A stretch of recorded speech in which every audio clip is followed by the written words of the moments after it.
Oh dear. Finish test trials.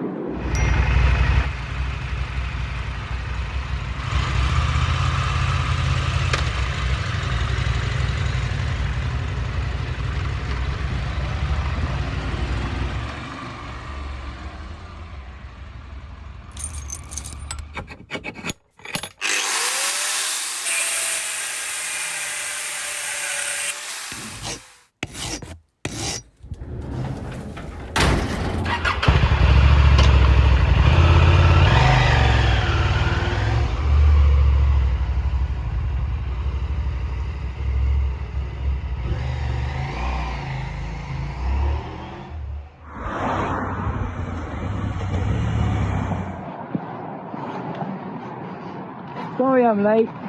That's alright. I was about to leave and then my gear stick was like, there was just nothing there because that bolt I forgot to put in when I put this on. So I had to find a bolt, cut it down, thread it in 5 minutes before I was supposed to actually leave. Winning! All a bit of a rush. But we're on a 4-day trip through Wales to do the TET.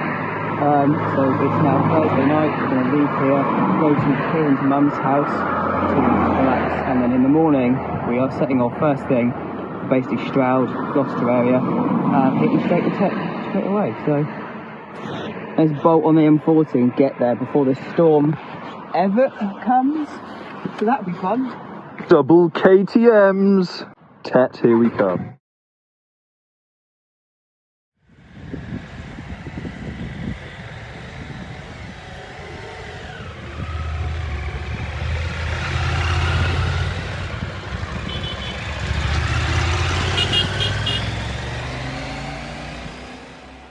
Good morning. Storm Everett is here.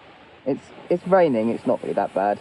We had a nice day at Kieran's mum's house. We got there about 8:30, went to Tesco's and got some food and some breakfast things. Had a nice bacon sandwich this morning, and now we've arrived at the TET. This isn't it. We've actually got on it and then turned off it by accident because it's actually a little trail in that wood. So we're going to turn around and get back in. I don't really know where we're going to go. We're just going to follow the TET and wing it and see how it goes. Hopefully we won't get too wet and it will dry off later.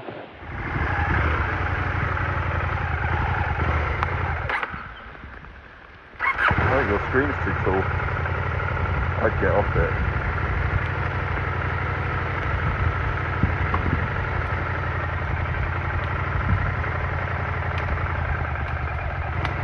Mirrors.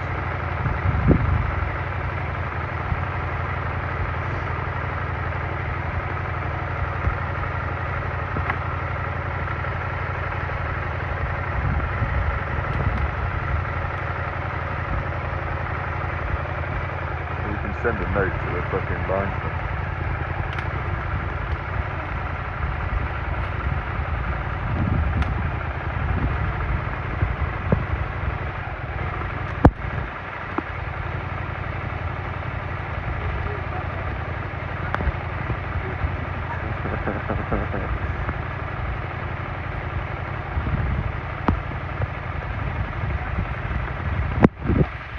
I'll stop filming.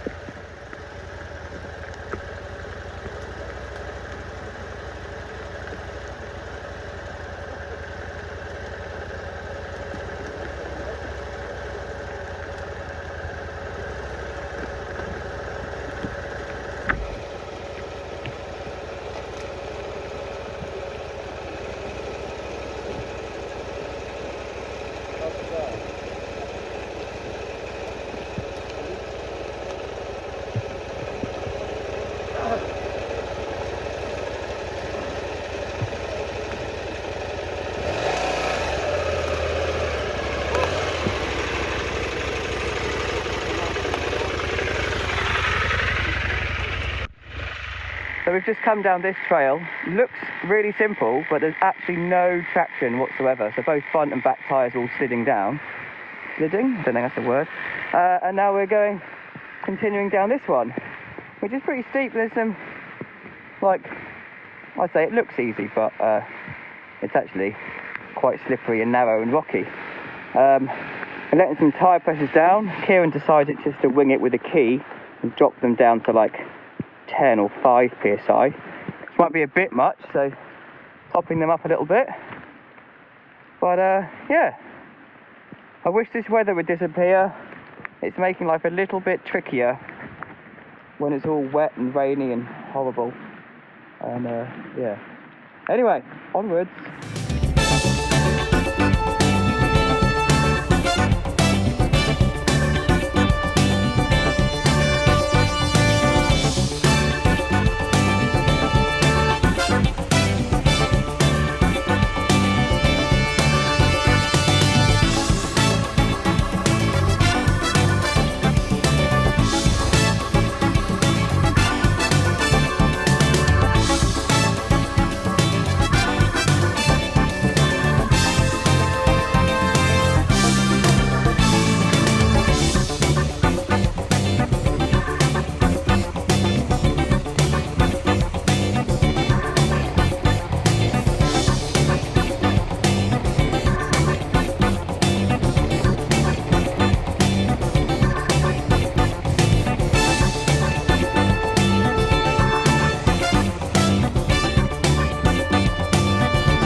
Carrying on the trails, the rain has let up a little bit, small smidgens of blue sky, which is nice. It's a good little rocky trail. We're coming up here.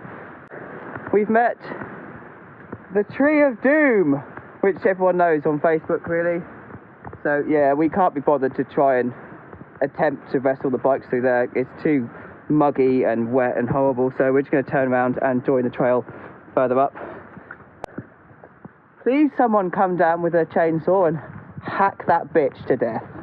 Thanks, bye. So, to carry on the saga, this is because a bramble was along across the trail and I had my visor up because of the droplets of the rain, and it literally come past and just whipped past my nose and basically has cut me all across my nose. So I've put a bit of tissue there to help it and stop bleeding into my helmet.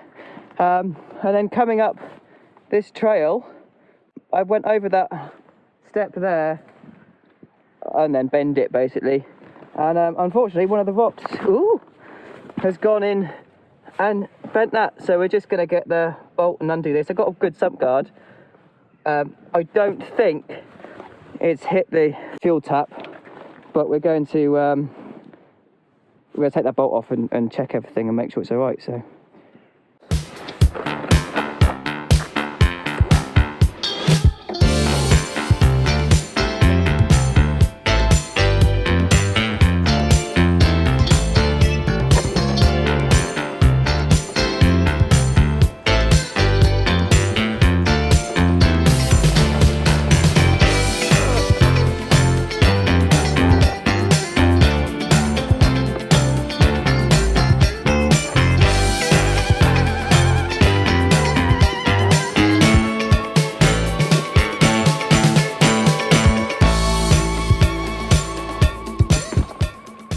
oh dear. I'll turn the camera around.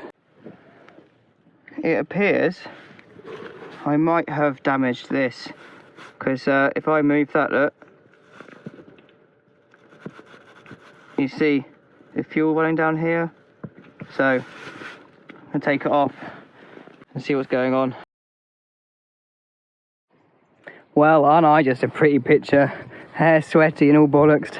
And I got my dry bit of tissue stuck on, which I kind of don't want to take off in case I rip the scalp off and it starts bleeding again. So just look like an idiot for longer. I thought I might be able to fix the problem in a sense that when the bike was on its side stand, it just dribbled with fuel a little bit, and I thought, well, that'd be all right. Just like a small drip. As soon as I turned the starter motor on, it just gushed out.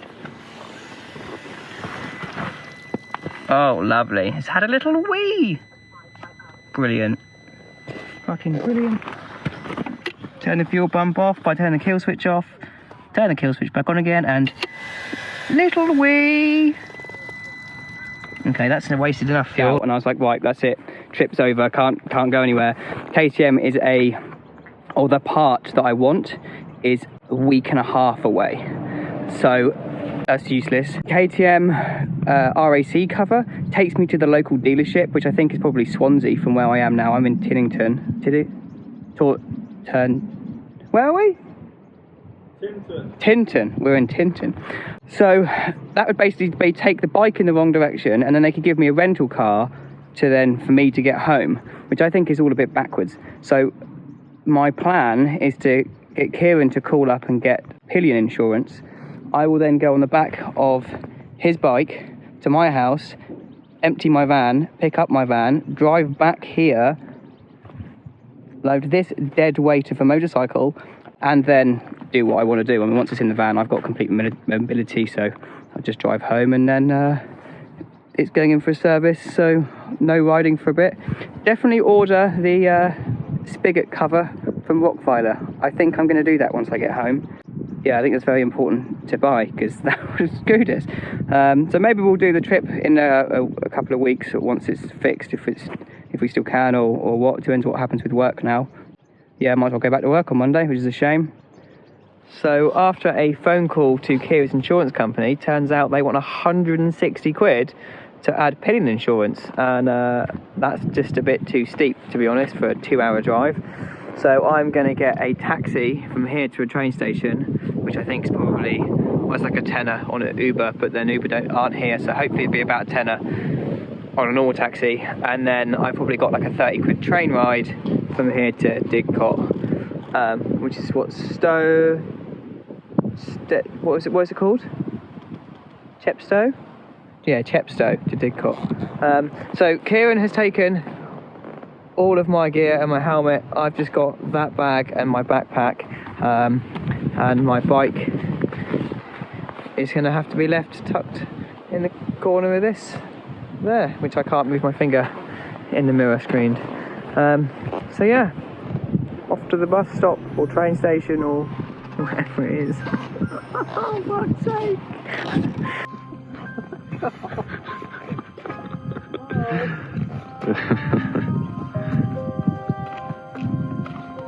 Bye, my love.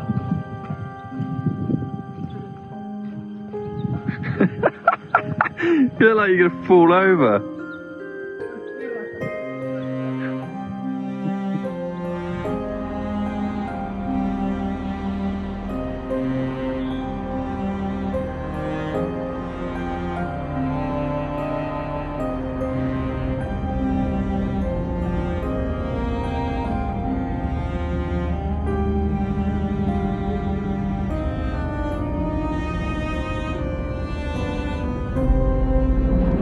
Right, I'm in the van, I've got changed, I'm all nice and dry. I was a bit cold on the train because they had the air conditioning on and I was still damp from the rain this morning. And it turns out my waterproof overgear is now old and needs to be replaced, and it's letting water in all sorts of places. Yeah, I've got the hour and 56-minute drive to my bike, by which point I'm going to get there at 9:15.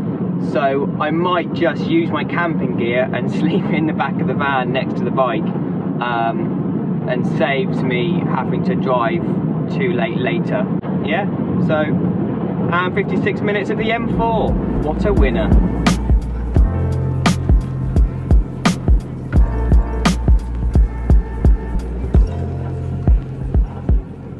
Oh look, there she is. Tucked neatly. Ugh. Right, let's go sort it out.